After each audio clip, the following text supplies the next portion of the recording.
नमस्कार प्रिय दर्शकों, आज के इस कार्यक्रम में आप सभी का बहुत बहुत स्वागत है। आज मैं लेकर के आया हूं आपके लिए जन्म कुंडली से संबंधित एक बहुत ही रोचक जानकारी। आइए आज हम जानते हैं कि जन्म कुंडली के अनुसार किस स्त्री को वैवाहिक सुख पूर्ण रूप से प्राप्त होता है।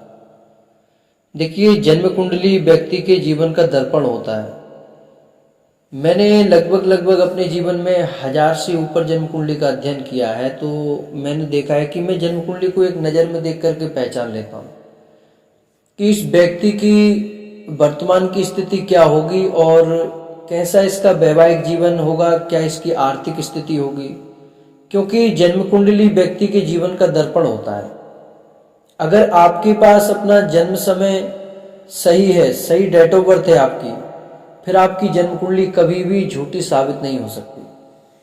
क्योंकि जन्म कुंडली में जो ग्रह स्थिति दर्शाती है वह मैंने स्वयं के जीवन में अनुभव किया है कि जन्म कुंडली किस प्रकार से आपकी स्थिति को दर्शाती है।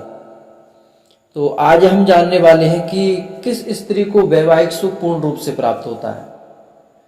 क्योंकि मेरे पास अक्सर लोगों के फोन आते हैं यूट्यूब के माध्यम से या फिर जो भी सोशल मीडिया के जितने भी प्लेटफॉर्म हैं, जहाँ से भी लोग मेरा वीडियो देखते हैं, तो लोग कॉल करते हैं और इस तरह के प्रश्न उनके होते हैं। देखिए, लोगों के जिस तरह के प्रश्न होते हैं उसी तरह का मैं विषय लेकर के आता हूँ।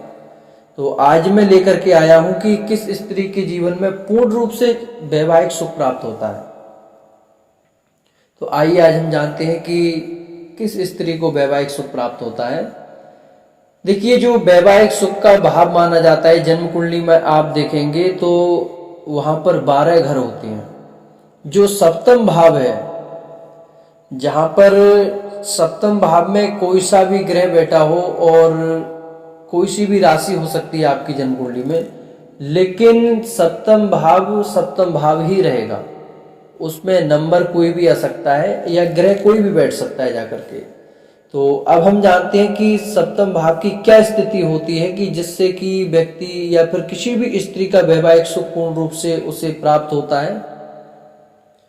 देखिए, अगर सप्तम भाव में जाकर के कोई भी शुभ ग्रह बैठता है, जैसे कि चंद्र, शुक्र, बुध, बृहस्पति, अगर इन ग्रह में से कोई भी एक ग्रह जाकर के बैठ जाता है और अपनी स्वराशि में जाकर के बैठ जाए या अपनी उच्च राशि में जाकर के बैठ जाए, ऐसी कंडीशन में क्या होता है, उस स्त्री को वैवाहिक सुख पूर्ण रूप से प्राप्त होता है। देखिए, हम जब किसी भी स्त्री की जन्म कुंडली देखते हैं तो उसमें हमें एक बात और जान लेनी चाहिए कि जन्म कुंडली में जो सप्तम भाव का स्वामी है वह अपनी एक स्थिति में जाकर के बैठा है। तो ऐसी स्थिति में हम पूर्ण रूप से यह नहीं कह सकते कि इनका विवाह या उसका वैवाहिक जीवन सुखमय बीतेगा। क्योंकि जन्म कुंडली में जो विवाह से संबंधित ग्रह है, क्योंकि स्त्री की जन्म कुंडली में गुरु दाम्पत्य सुख का कारक होता है और पुरुष की जन्म कुंडली में ठीक इसके विपरीत शुक्र होता है।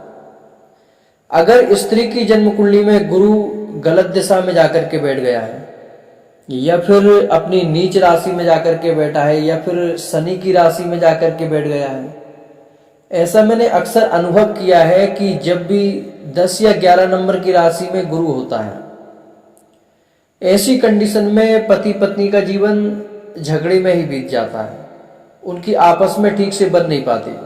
लेकिन जब गुरु अपनी 9वीं राशि और 12वीं राशि अर्थात धनु और मीन राशि में जब गुरु होता है और अच्छी डिग्री अंश में होता है, ऐसी कंडीशन में वैवाहिक सुख पूर्ण रूप से प्राप्त होता है और उस स्त्री को जो एक भौतिक सुख सुविधाएं होती है, सांसारिक सुख, वह भी पूर्ण रूप से प्राप्त होते हैं। और साथ में हमें यह भी देखना चाहिए कि कहीं किसी स्त्री की जन्म कुंडली में गुरु चांडाल योग तो नहीं बन रहा है या फिर किसी भी प्रकार का कोई विपरीत योग तो नहीं बन रहा है या फिर ग्रहण योग तो नहीं बन रहा है।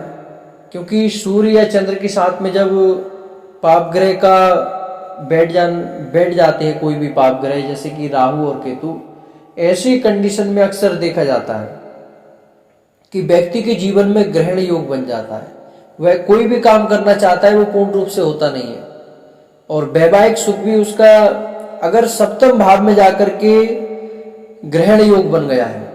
ऐसी स्थिति में मैंने देखा है कि उसका वैवाहिक सुख एकदम खत्म हो जाता है।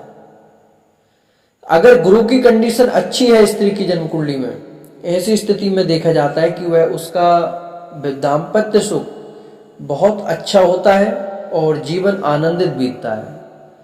आज के कार्यक्रम में इतना ही। जय श्री कृष्णा, राधे राधे।